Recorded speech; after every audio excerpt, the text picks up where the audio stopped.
Ternyata kesimpulannya pesantren itu mandiri, iya. Pesantren itu memiliki daya tahan, iya. Tetapi harus diakui pesantren tidak memiliki daya kompetisi yang unggul di dalam seluruh sendi-sendi melahirkan generasi. Di sisi yang lain hanya ada satu kata, percepatan. Ini kita harus betul-betul secepat-cepatnya kalau bisa. Kalau bahasa Jawa Timur, selak perang. Qala Muhammadun huwa ibnu Maliki Ahmadu Rabbillah khairu Maliki. Hadirat sekalian yang saya muliakan, di tengah kegagapan itulah kita harus terus berbenah sehingga pemerintah dan kita benar-benar bisa membaca klaster-klaster perubahan dan perkembangan yang dibutuhkan pesantren. Kita pernah mencoba memodernisir dengan sekolah unggulan.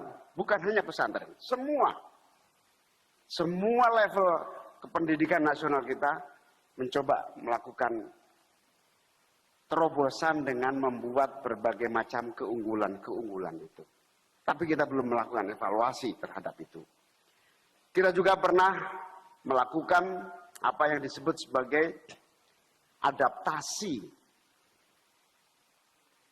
competitiveness, kemampuan kompetisi pesantren. Dengan nilai-nilai yang kuat, habit kebiasaan. Ternyata kesimpulannya pesantren itu mandiri, iya. Pesantren itu memiliki daya tahan, iya. Tetapi harus diakui pesantren tidak memiliki daya kompetisi yang unggul di dalam seluruh sendi-sendi melahirkan generasi. Competitiveness ini.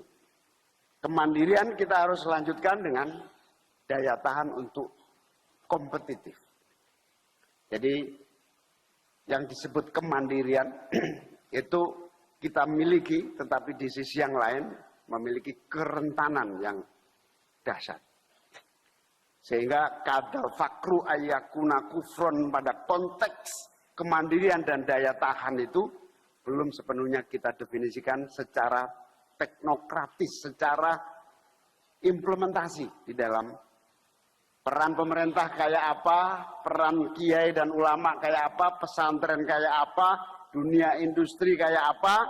Insya Allah pasca konferensi internasional ini kita bisa membaca peta pesantren, mana potensi industri yang bisa kita konekkan, mana potensi keilmuan yang bisa kita tumbuhkan, mana potensi keunggulan-keunggulan yang bisa kita sinergikan.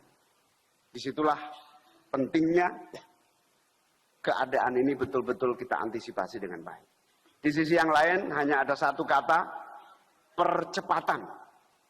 Ini kita harus betul-betul secepat-cepatnya kalau bisa. Kalau bahasa Jawa Timur, selak perang. Kalau enggak cepat, maka kita akan ketinggalan. Mumpung Indonesia memiliki kesempatan yang luar biasa dibanding negara manapun.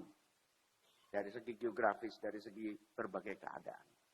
Termasuk harapan yang diberikan kepada kita semua, keluarga besar pesantren di Indonesia, untuk menjadi solusi keislaman, keindonesiaan, nilai-nilai yang relevan dengan tantangan zaman. Pak Saifullah Maksum berkunjung ke sekolah SMK di mana? Industri di Bekasi. Apa yang menjadi kesimpulan Pak Saifullah Maksum? Ini sekolah sekuler banget, nggak ada urusannya sama nilai. Begitu sampai sana yang terjadi, ini sekolah lebih islami dari sekolah-sekolah manapun. Padahal ini sekuler, full sekuler. Ini sekolah lebih NU dari NU. Karena pro lingkungan, NU sudah agak lupa dengan lingkungan.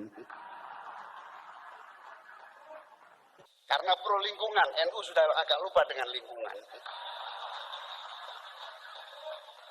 Memang benar sekali. Pondok pesantren di Indonesia memiliki potensi luar biasa dalam mendorong kemajuan teknologi jika dikelola dan diarahkan dengan tepat. Berikut beberapa alasan dan peluang kenapa potensi ini begitu besar. Yang pertama, yaitu jumlah santri dan jaringan yang luas di seluruh Indonesia. Ada ribuan pesantren di seluruh Indonesia dengan jutaan santri. Ini adalah komunitas besar yang bisa diarahkan menjadi pengguna, pengembang, sekaligus penggerak teknologi yang bernilai Islami dan sosial. Yang kedua adalah basis pendidikan dan disiplin yang kuat di pondok pesantren yang mengajarkan kemandirian, kedisiplinan, dan etika yang sangat penting dalam pengembangan teknologi. Karena dalam pondok pesantren santri dibekali kemampuan berpikir kritis dan logika, misalnya dalam ilmu ushul fiqh atau nahwu, yang bisa diasah ke logika pemrograman dan problem solving. Yang ketiga, potensi inovasi teknologi berbasis Islam. Pondok pesantren bisa menjadi inkubator startup teknologi Islami seperti aplikasi kajian berbasis AI, platform pendidikan kitab kuning digital, fintech syariah, smart pesantren berbasis IoT, Internet of Things. Dan sekarang yang terjadi di lapangan adalah banyak pesantren mulai menggabungkan kurikulum IT, coding, robotik, hingga kewirausahaan digital. Ini membuka jalan agar santri tidak hanya sebagai konsumen teknologi, tetapi juga produsen dan inovator. Maka dari itu, seharusnya yang diperlukan untuk pondok pesantren adalah dukungan dari pemerintah dan swasta semaksimal mungkin. Inilah beberapa contoh pondok pesantren di Indonesia yang sudah mengembangkan program Santripreneur Expo dan Business Meeting berbasis Islami. Pesantren Nurul Fikri, Bogor. Fokus pada integrasi ilmu agama dan IT. Pesantren Al-Irsyad, Batu, Malang. Memiliki coding school dan kerjasama internasional. Pesantren Sidogiri. Mengembangkan koperasi digital dan manajemen keuangan modern berbasis syariah. Jika semua kurikulum di pondok-pondok pesantren seluruh Indonesia bisa diberdayakan dengan baik, maka pondok-pondok pesantren bisa menjadi sentra kebangkitan teknologi nasional berbasis nilai-nilai Islam dan kearifan lokal. Investasi dalam pelatihan digital, infrastruktur teknologi, dan kolaborasi dengan dunia industri akan membuka jalan menuju masa depan pesantren yang lebih modern, relevan, dan mandiri.